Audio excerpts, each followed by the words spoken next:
Well, tell me how did you find your franchises, the first seven? Where'd you get them? Are they referrals? Were they through marketing efforts? Yeah, 90% of them are people that we know within our network, members of Five Iron that said, hey, if you ever do this, we'd love to bring it to Florida, right? That was Uh-huh. our, Bill, who just signed a 12 site deal for Florida. He was our seventh member, right?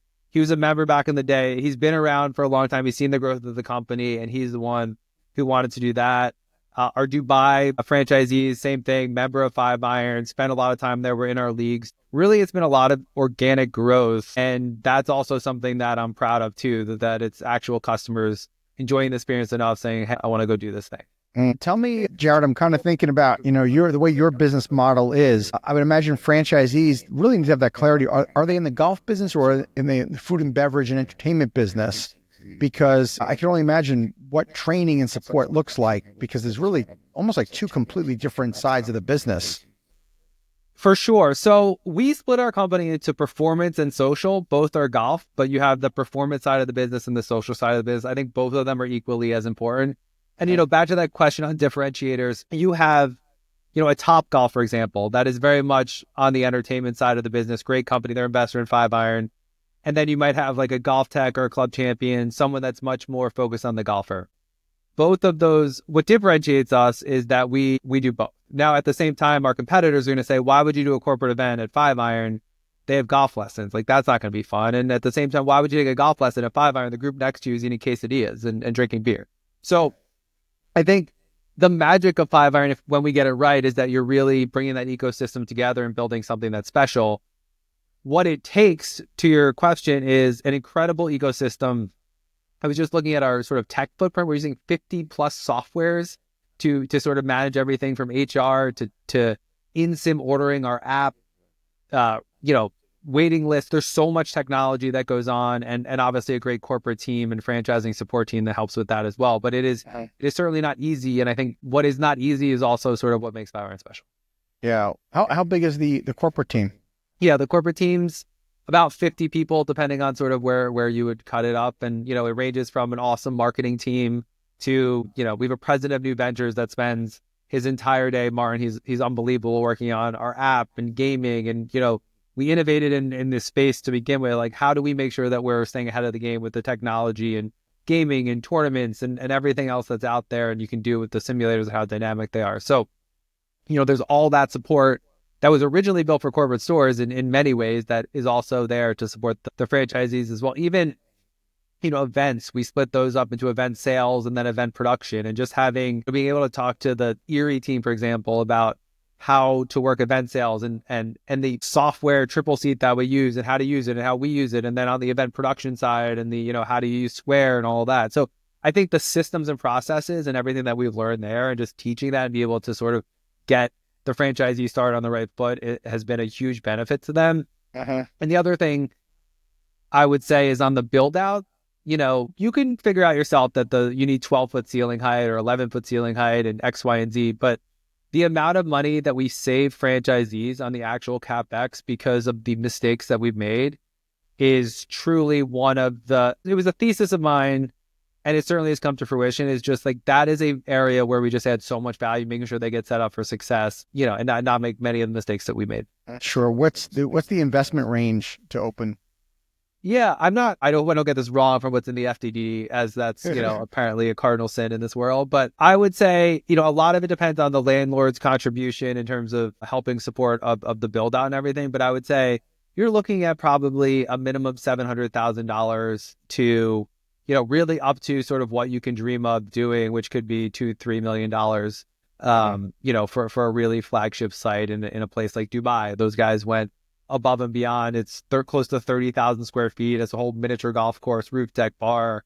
It has, I think, 18 simulators, and it's just truly one of the nicest golf venues in the world. So there's a certainly wide range of what I think Five Iron can do, and we've gotten good at that too. I think some of these other franchises, and again, in some ways I'm jealous, they say, look, it's 5,000 square feet, you need this real estate, these are the demographics. We're a little bit more flexible than that in terms of, we think it could work on a college campus with, 7 simulators and maybe a large bar. And I think it could work on, obviously like the Upper East Side in Manhattan, where you're getting more of a residential crowd and people that are there to practice. Sure. And I think you referenced this earlier about one of your franchise owners with multiple locations, right? So you don't offer just single unit locations. You do also offer multi-unit deals? Correct. We offer both. And I think both are important, honestly. Like I think that in some ways I get excited about the multi-unit deals and it looks good and the press releases are awesome. I'm also, going back to my roots, that person that says I'm going to open one and do it really well and then I'll go from there. I don't know. I have a soft spot in my heart for that. In some ways, I think people almost get over their skis with the, I know how hard it is to do 3 locations. The idea that we're going to do 5, 6, 12, right. It's hard. So I think both are important and they're different teams and different motivations behind people. But I certainly think it can work in both formats. How many are in Manhattan? Yeah, we have 6, all corporate owned in Manhattan, 6 going on our 7th location in Manhattan. And when we started, nobody believed that a single location in Manhattan could work. We had 4 simulators. And when we opened 4 simulators, just to give you an idea of the growth of the space, when we opened with 4 simulators and a bar, that was really revolutionary in Manhattan. And people thought, oh my gosh, is there enough demand for that?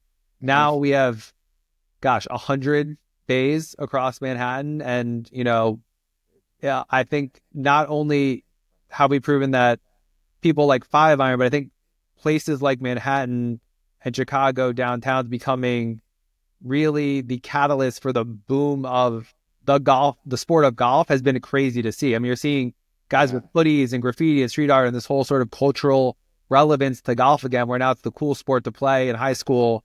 That certainly wasn't the case before. I'm not saying that we're the only reason for that or the reason for that, but I think anything that's cool in Manhattan and the art and everything that we do has certainly led to that a little bit. Yeah, sure. So in some of these more urban markets, what's typical size of the footprint?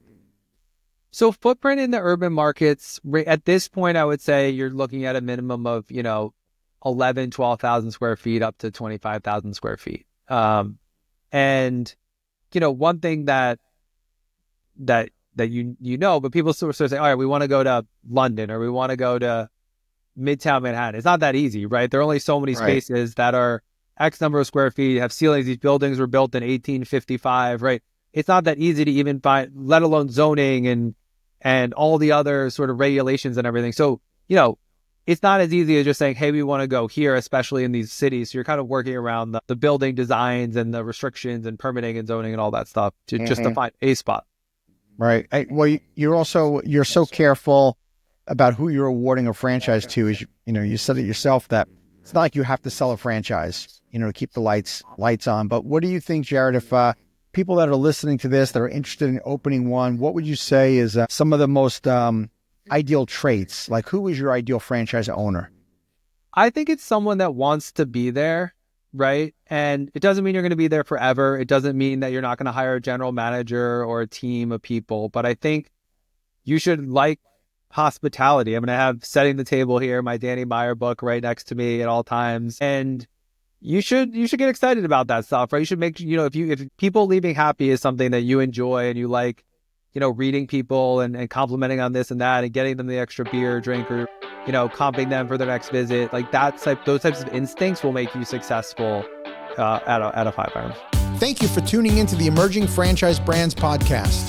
For additional insights, guest applications, and to stay connected, visit us at efbpodcast.com. The Emerging Franchise Brands podcast is for entertainment purposes only, and the views expressed do not necessarily represent those of Emerging Franchise Brands, its host Frank Fiume, or Emerging Franchise Group, LLC.